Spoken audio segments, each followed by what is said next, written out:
E te iwi tata ki te kotahi rau ngā kaimahi a te papaata whai me ngā tāngata tūpore noa no te hapori i whakapeto ngoi ki te whakaora i ngā tohora 75 i pai ki uta i te onekiri o Kapo Wairua i te raki o te tai tokerau ina nahi.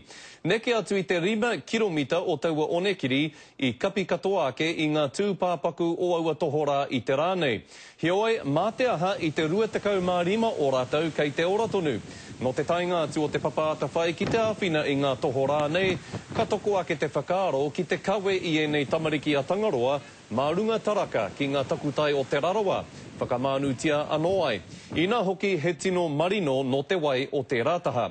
Engari i tōtinga ake kāre i mahi pērā, nā ki te hiahia etahi atu ki te āwhina i te whakamānutanga ake anō o ngā tohora nei, kei te wātea te marae o te hāpua hei wāhi noho, engari hei tā te hau kāinga me mau kākahu mahana.